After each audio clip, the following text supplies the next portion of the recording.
Bonjour, bienvenue sur cette chaîne, toujours avec le même plaisir, Dr Sako. Ça fait réellement plaisir de vous revoir encore. Ok, ça fait toujours chaud au cœur pour vous donner les connaissances médicales dont vous avez besoin. Voilà, c'est Sako, conseiller médical. Je travaille dans les soins de longue durée. Je suis diplômé de gérontologie à l'Université de Montréal. Donc, si vous avez des questionnements dans le domaine de la santé médicale ou de bien-être, ça fait un réel plaisir de répondre à toutes vos questions sans exception. Avec notre équipe, on va essayer de voir si on est capable de vous donner la réponse. Dans les cas contraires, on va faire des recherches pour vous apporter des réponses adéquates. Voilà, sans plus tarder, aujourd'hui, je vais vous montrer comment faire une injection intramusculaire en 3 étapes. Alors, pour cela, il faut que vous... D'ailleurs, pourquoi faire une injection intramusculaire? Parce qu'on a remarqué que ce n'est pas seulement les docteurs, les infirmières ou les professionnels de la santé qui peuvent donner une injection intramusculaire. Tout le monde peut le faire. À ce moment-là, il suffit de l'apprendre comment le faire. Et quand on apprend comment le faire, et ce sera plus facile. Donc on n'aura pas besoin du service de quiconque parce que les urgences peuvent venir à n'importe quel moment. Donc d'ailleurs, c'est pour cela qu'il est important de vous abonner en bas en cliquant sur le bouton rouge en bas de cette page. Comme ça, vous allez recevoir toutes les notions dont vous avez besoin.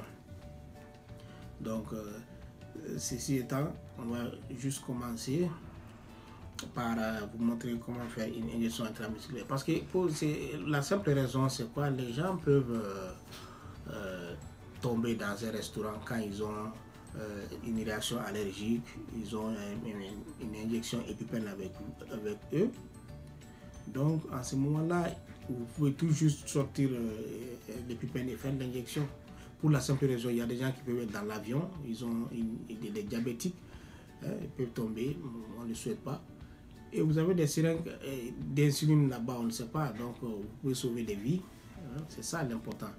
Ou pour la simple raison, le docteur n'est pas venu. Alors si le docteur n'est pas venu, vous savez faire comment faire une injection, vous allez aussi sauver des vies.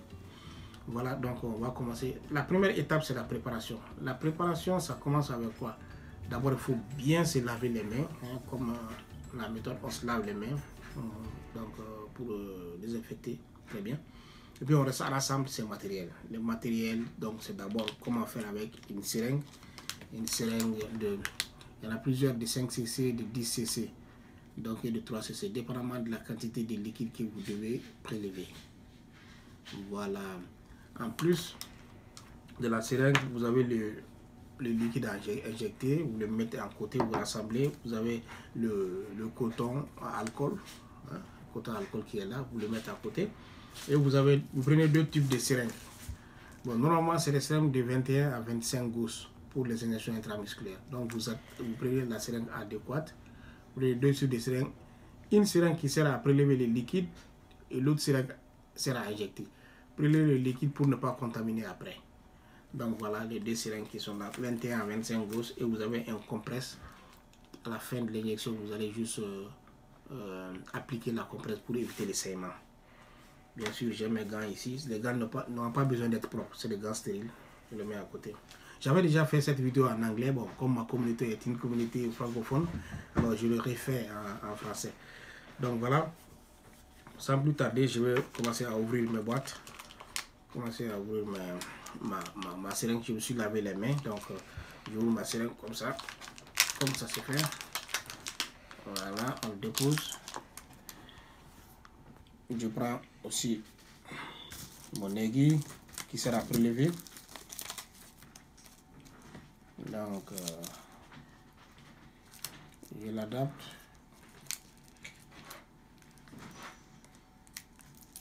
Ça prend un peu de temps, bon, il faut bien ouvrir pour ne pas l'infecter. Donc, l'aiguille est là, on le sort, on le met à côté et puis on connecte l'aiguille avec la seringue. Ça, c'est fait. On le laisse et puis on prend le liquide à injecter. Le liquide à injecter est là. Si le capillon est enlevé, c'est bon. Sinon, il est bien de désinfecter la tête comme ça, puis de laisser sécher un peu. Après, tranquillement, ce qu'on fait, on va juste prélever les liquides. On les prélève comme ça, dépendamment de la quantité. Si c'est 3, on prend le nombre d'air ici, on le pique. Voilà, comme ça, avec la pression, le liquide va venir tout seul, voyez-vous, ça vient tout seul. Donc, c'est ça, j'ai prélevé le liquide. Voilà, bon, je laisse. J'ai découvert mon capuchon. Et je prends l'autre seringue qui sert à injecter. Je l'ouvre comme ça se doit. Il faut l'ouvrir de la bonne manière. Comme ça. Voilà. Je le laisse là-dedans. Et j'enlève l'autre. Je le mets à côté. Et je le mets la seringue qui sert, l'aiguille qui sert à injecter. Je le mets. Donc, ceci étant fait, je suis prêt. Ça, c'est la période de préparation est presque finie. Mais ça se finalise avec le port des gants. Les gants, et là, on porte les... On le porte. On la porte. Donc, j'ai mes gants. J'ai mes gants. Maintenant, je suis prêt à aller voir les patients. Donc, je vais voir les patients. Si le patient est inconscient, ce n'est pas la peine de se présenter. S'il est conscient, monsieur, madame X, je suis docteur Tan, je suis infirmier Tan, ça dépend. Donc, je vais venir vous donner votre injection. Est-ce que vous voulez? S'il est d'accord, ça permet de lui calmer. Oui, je vais. Donc, voilà. Donc, à ce moment, c'est la période d'exécution. Donc, on se présente, on prend la seringue et puis on va aller chercher la place. Ici, je vais vous montrer l'injection au niveau des fesses, les fessiers. Parce qu'il y a les deltoïdes, il y a les fesses et puis il y a les muscles. On peut donner l'injection intramusculaire dans ces 3 places, même au niveau de l'abdomen. Voilà. Bon, l'abdomen c'est plus sous-cutané, bon, c'est ça. Mais le deltoïde, la cuisse et puis les fesses. Donc, je vais voir, je regarde, j'identifie la place. C'est ça qui est la partie la plus importante. Donc, en ce moment, considérez que ça c'est les fesses. On va diviser les fesses en 2 parties. Donc, de la gauche vers la droite, on fait une ligne comme ça, comme un croix.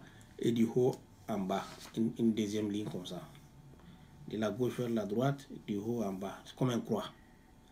Donc maintenant, l'injection va se donner au niveau du cadran postérieur, supérieur, externe. En haut, ça c'est supérieur et externe, vers la droite comme ça. Ici, dans les points verts. Jamais ici. Parce que ici, vous allez croiser le nerf sciatique et ça peut faire des dommages au niveau des nerfs qui peut entraîner des paralysies ou autres. Donc je suis prêt. Je vais lui dire, madame, prenez une grande respiration. La respiration, ça permet d'avoir de l'oxygène et de déstresser. C'est très important de lui prendre les respirations et lui dire si elle est prête.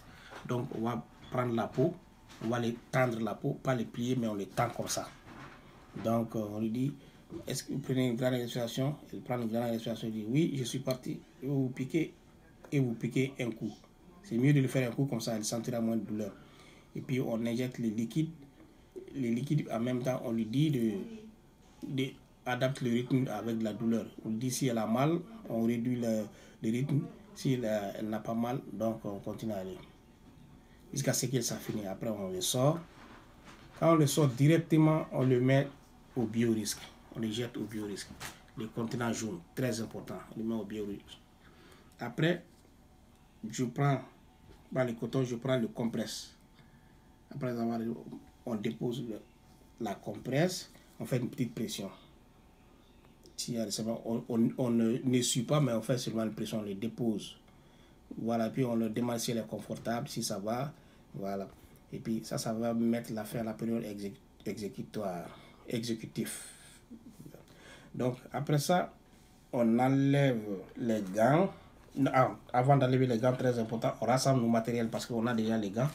On rassemble les matériels. Donc, les matériels sont tout ce qui est papier, ça va s'en vont dans la poubelle. On va mettre ça à la poubelle. Voilà, on va mettre ça à la poubelle. Et tout ce qui est aiguille s'en vont au biorisque. Très important. Après, on enlève les gants. Et les gants aussi s'en vont dans les bacs noirs de la poubelle. Et on se lave les mains. La période finale, la troisième période, c'est de venir signer le papier. Les documents à signer. Vous allez signer dans un document X, Y. Pourquoi signer dans les documents? Pour que quelqu'un d'autre ne vienne pas après vous pour donner l'injection. Et pour témoigner en cas de conflit dans les pays occidentaux là, que vous avez bien donné l'injection, que si quelque chose arrive, ça témoigne de votre de votre acte, de documenter les faits. Tout ce que tu fais, tu dois le documenter en médecine. Merci beaucoup. J'espère que vous avez bien compris l'injection intramusculaire. N'hésitez pas à me poser des questions si vous n'avez pas compris. Et puis, toutes les questions en rapport avec la médecine, abonnez-vous en bas de la page en cliquant sur le bouton rouge. Merci beaucoup. Ciao, ciao.